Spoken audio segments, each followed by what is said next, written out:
తెలుగుదేశం అధిష్టాన నాయకత్వం తెలుగుదేశం నాయకత్వం అలసత్వ ధోరణి, నిర్లక్ష్య ధోరణి, నాన్చుడు ధోరణి, ఈ యొక్క పర్యవసానాలతోనే మేము ఈరోజు తెలుగుదేశం నుండి వైఎస్ఆర్సీపీకి రావడం జరుగుతూ ఉంది.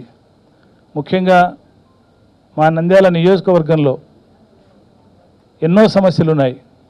పెన్షన్ల విషయంలో కానీ, రేషన్ కార్డుల విషయంలో కానీ, ఇండ్ల విషయంలో కానీ, మరి అదేవిధంగా పట్టాల విషయంలో కానీ మరి ఎన్నోసార్లు అటు భూమా నాగిరెడ్డి గారు వైఎస్ఆర్సీపీ నుండి ఎమ్మెల్యేగా ఎన్నికై తిరిగి తెలుగుదేశంలో చేరిన తర్వాత నంద్యాలలో సమస్యలు చాలా ఎక్కువ కావటం జరిగింది.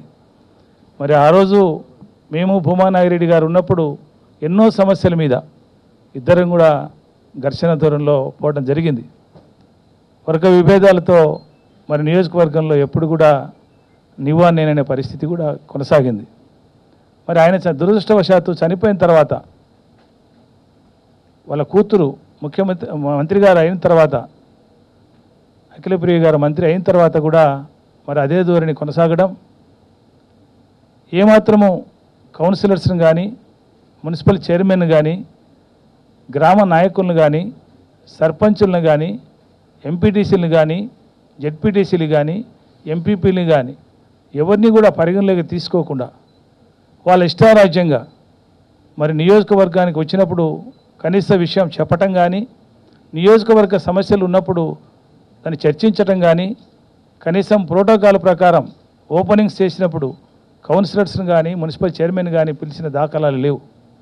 అదేవిధంగా పెన్షన్ల పంపిణీ జరుగుతున్నప్పుడు, రేషన్ కార్డులు పంపిణీ జరుగుతున్నప్పుడు మరి ఇండ్లు 12-13 వేల ఇండ్లు శాంక్షన్ అయినప్పుడు కూడా ఎక్కడ కూడా మున్సిపల్ కౌన్సిలర్స్ని కానీ, మున్సిపల్ చైర్మన్ కానీ, మరి నాయకులను, నియోజకవర్గ సంబంధించిన నాయకులను కానీ కనీసం సంప్రదించిన పరిస్థితి అటు అధిష్టాన వర్గం కానీ, ఇటు మరి అఖిలప్రియ గారు కానీ చేయలేదని చెప్పి మనవి చేస్తూ ఉన్నా. మేము ఎన్నోసార్లు తెలుగుదేశం అధిష్టానాన్ని దృష్టికి తీసుకుపోవడం జరిగింది. సమస్యలన్నీ కూడా చాలా ఇబ్బందులు ఉన్నాయి సార్, ముఖ్యమంత్రి గారి దృష్టికి తీసుకుపోయినాం. ముఖ్యమంత్రి గారి సమక్షంలో టికెట్ విషయంలో మరి అదేవిధంగా భూమా నాగిరెడ్డి గారు చనిపోయిన తర్వాత అఖిలప్రియ గారికి మంత్రి పదవి ఇచ్చేటప్పుడు కూడా మమ్మల్ని అడగడం జరిగింది.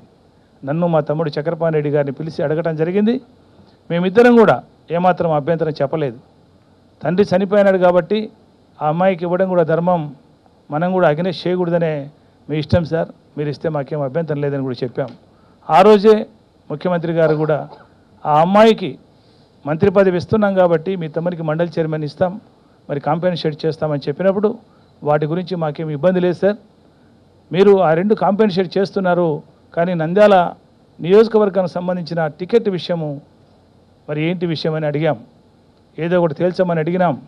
మరి ఆ రోజే నన్ను నచ్చజెప్పే ధోరణిలో కూడా చెప్పడం జరిగింది. ఈసారి ఒక్కసారి అడ్జస్ట్ కండి, 2 సంవత్సరాల ఎలక్షన్స్ ఉన్నాయి, మరి ఏదో చనిపోయినారు కాబట్టి మరి నేను కూడా ఇవ్వాల్సి వస్తుంది, మీరు అడ్జస్ట్ కమ్మని చెప్పారు. నేను ఒకటే చెప్పాను, భూమా నాగిరెడ్డి గారు చనిపోయారు కాబట్టి వాళ్ళ కూతురుకు మంత్రి పదవి ఇస్తుంటే మేము అభ్యంతరం చెప్పడం లేదు.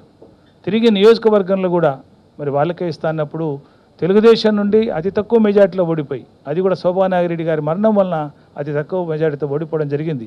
అలాంటి పరిస్థితుల్లో మా టికెట్ మాకు రావాలి తప్ప మరి ఆ టికెట్ వాళ్ళకి ఎటువంటి పరిస్థితులు ఇవ్వడానికి లేదని చెప్పి మేము చెప్పడం జరిగింది. అయితే ఆ విషయం మీదనే చాలాసార్లు కూడా మరి వాళ్ళకా మాకా అనే విషయాన్ని ముఖ్యమంత్రి గారి దృష్టిలో, ముఖ్యమంత్రి గారి సమక్షంలో, అదేవిధంగా చాలామంది రాష్ట్ర స్థాయి నాయకుల సమక్షంలో చర్చలు చాలా దఫాలుగా జరిగాయి. ఆ చర్చల సందర్భంగా కూడా మరి ఎన్నోసార్లు సార్ ఇది పరిష్కరించండి, ఇబ్బంది అవుతుంది, నంద్యాల నియోజకవర్గాన్ని మరి ముఖ్యమంత్రి గారు ఆ రోజు మాకు ప్రతిపాదించింది ఏమంటే ఇది ఒక్కసారి మీరు వదిలేస్తే నెక్స్ట్ 2019 ఎలక్షన్లో ఎమ్మెల్యే మీకే ఇస్తాం, ఎంపీ మీకే ఇస్తాం, 2 కూడా మీరు కావాలంటే మరి తండ్రి కొడుకులు కూడా పోటీ చేయండి అని అడగటం జరిగింది.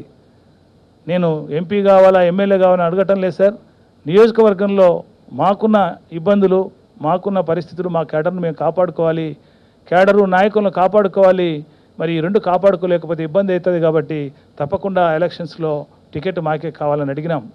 ఆ విధంగా చాలా సఫాగా చర్చలు జరిగిన తర్వాత కూడా ఏమాత్రము మరి అది నిర్లక్ష్య ధోరణి అనాలా, అలసత్వం అనాలా, ఎక్కడికి పోతారులే అని మరి ఒక ధోరణిగా అనాలో నాకు అర్థం కావటం లేదు. కానీ మరి ఎన్నిసార్లైనా అటు మంత్రుల దృష్టికి తీసుకుపోయినాం, ఇటు ఇన్ఛార్జీల దృష్టికి తీసుకుపోయినాం, ముఖ్యమంత్రి గారి దృష్టికి తీసుకుపోయినాం, లోకేష్ గారి దృష్టికి కూడా తీసుకుపోయినాం. మరి ఎన్నిసార్లు మాట్లాడినా ఏదో సర్వే చేస్తున్నాం, సర్వేలో వస్తే మేము తప్పకుండా సాయం చేస్తాం, ఇవ్వటం 100% ఇస్తామన్నారు. తీరా టికెట్ విషయంలో 100కి రూపాయలు ఇస్తామని చెప్పి వచ్చిన పరిస్థితుల్లో మాకు టికెట్ ఇచ్చినా వద్దని చెప్పి అభిమానిస్తున్నాం, గౌరవిస్తున్నామంటే అది వేరు, కానీ గౌరవం లేని చోట ఉండలేమని చెప్పడం కూడా జరిగింది. మరి ఎందుకో వాళ్ళు నిర్లక్ష్యం వహించడం, అమెరికా పోయించిన తర్వాత డిసైడ్ చేస్తామని చెప్పిన వ్యక్తులు కూడా మరి ముఖ్యమంత్రి గారు అది నిర్లక్ష్యంగా ఉండడంతో మాకు టికెట్ ఇస్తామని ఒక దిక్కు చెప్పంపుతున్నా, మీకే టికెట్ అయిపోతుంది అని కూడా చెప్పినా కానీ కూడా టికెట్ విషయం కాదు మాకు కావాల్సింది, మేము అడుగుతుంటే ఆ ధోరణిలో ఆ నిర్లక్ష్య ధోరణి మాకు నచ్చటం లేదు, తగిన గౌరవం లభించటం లేదని ఒక భావన ఉంది. ముఖ్యంగా మా నియోజకవర్గంలో ఉన్న సమస్యలు కనీసం పట్టించుకుంటలేరు.